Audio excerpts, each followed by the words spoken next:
So last week I showed you how to do the shortcuts to expand difference of two squares.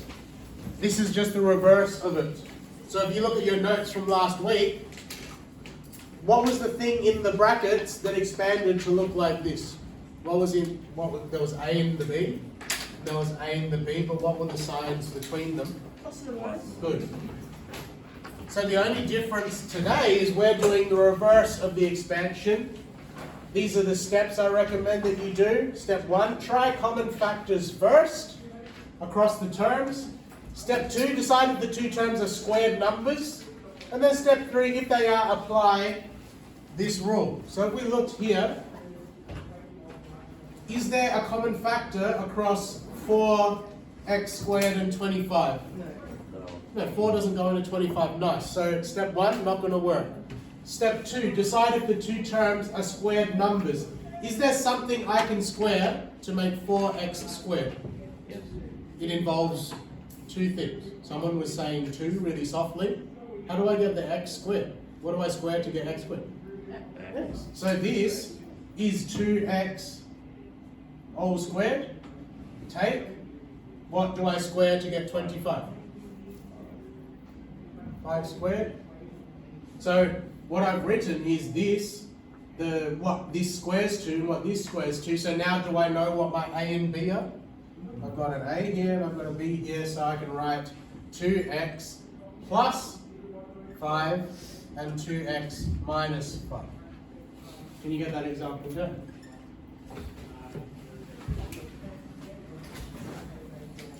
If you're not sure, if you want to double check, do FOIL. FOIL. First, 2x times by 2x is 4x squared.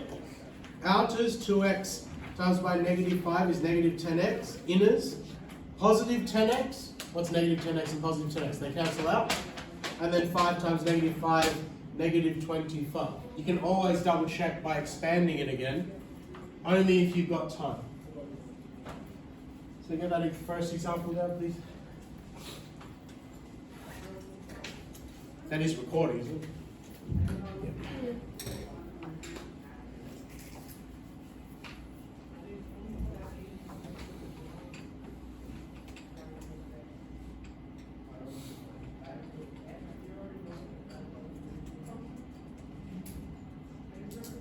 If I look at this example, step 1, try common factors. Is there something common with 2 and 8? Does 2 go into 8 nicely? What do I times 2 by? Do 8? Good. So there is a common factor here. It's 2 not x squared. Take 2 times by 4.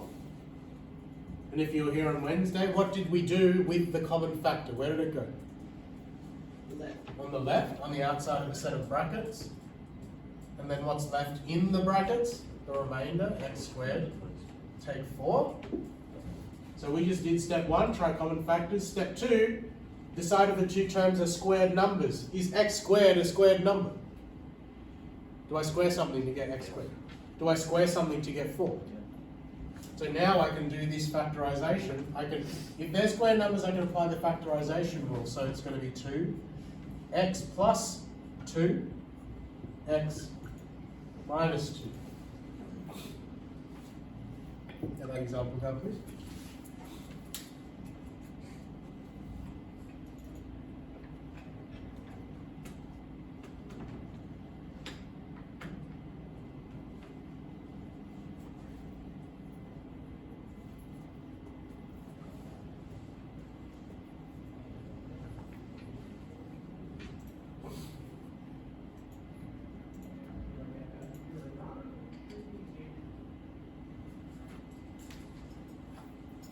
Just a reminder, your test for this has been pushed back a week. So the next week is just the science one. That will be week 7. Then Friday of week 7, the other class will join us. For maths and science.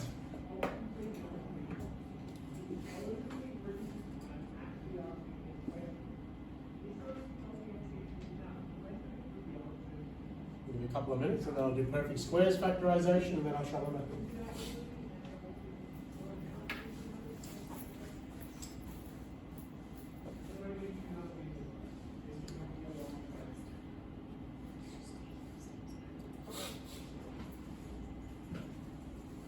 Is that a question? What? No, I'm just thinking. Where does the 2 come from? Is that what you're wondering? Right? Yeah, because what do I square to get 4?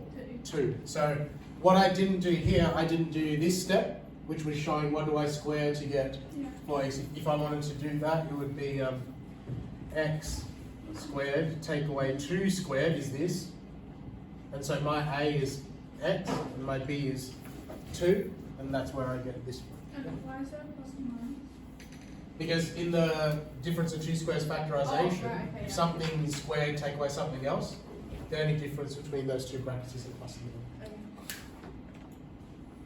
Okay. I do perfect square so that you can do some practice and then sort out questions there. Can someone remind me, in your expansion lesson on perfect squares, what was the brackets? What did the brackets look like? A something, B? A plus B squared. All squared? That was Yeah. perfect squares. So if I expanded this, I get this. Why is it in this direction? Because I'm teaching you factorization now, which is the opposite. And what was this one? A Minus B. minus B all squared. What are the steps to factorizing perfect squares? Try removing common factors first. Check if there are 3 terms. A term is anything separated by a plus or a minus. And 2 of the terms are square numbers. These are a squared and b squared. So if you look at this, perfect squares only works if there's 3 terms to deal with. Something, something else, something else. Alright? If there's only 2 terms, it's not going to be that. If number 2 is true, check if the third term is the result of 2 times by a times by b. If so, apply this factorization rule. So here, step 1, are there any common factors across x squared, 14x, and 49? Is there anything I can divide them all by? No, because there's no x in this. And then there's no common factors. Step 1 fails. Step 2, are there 3 terms? Yes or no? Yes. There's 3 things, okay, we're working our way down. 2 of the terms are square numbers. Is 14x a square number? No. But is x squared a square number? Yes. Is 49 a square number? Yes. 7. And then if true, check if the third term is a result of 2 times by a times by b. So he already said that 49 is a result of 7 squared. So my b is 7. What's the result? What do I square to get x squared? X. So this is x. So a is x. There. And then is this last term here the result of 2 times by a times by b? Yes. What is 2 times by a? 2x times by b, which is 7, so it's going to be 14. Okay? So now I can, because I checked all those off and they're true, apply the factorization rule. Is this a subtract one or is this the plus one? The subtract one, so this is going to be x take 7 all squared.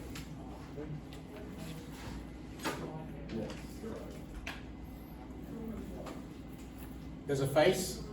Would you like me to go through certain steps here? We can do it in the practice. Okay. Last one, and then I'll shut my mouth. Try removing common factors first. Is there anything common across all of these?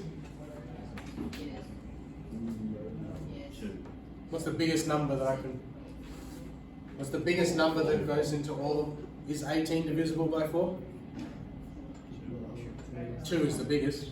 So if I removed, and that's negative as well, let's remove the negative. So let's remove negative 2. What's going to be left here? 4x squared plus 12x. And I remove the negative 2, so that's going to be plus 9. Next.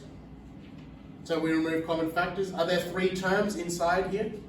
Yep. There are 3 terms inside the brackets. Are 2 of the terms square numbers? Yep. Is 12x a squared number? No. But is 9 a squared number? Yes. Yeah. What do I square to get 9? 3. So 9 is 3 squared. What do I square to get 4x squared? 2x, well done. all squared. So my A is 2x, my B is 3. If true, so we've confirmed all these things are true. If true, check that the third term is the result of 2 times by A times by B. What's 2 times by A? 4x times by 3, 12. Yep. So then the last step is apply that factorization. Is this a plus? Yep. So it's this one here. That's going to be, we didn't do anything with a negative 2. It's going to be 2x plus 3 whole squared. Okay. That's the hardest that you need to get to. Most of them are like this. It's like stunned faces. Yeah, that's what I thought. We'll see. When you do the practice, then we can sort out the stunned faces. Your practice is 2D2, 2D3.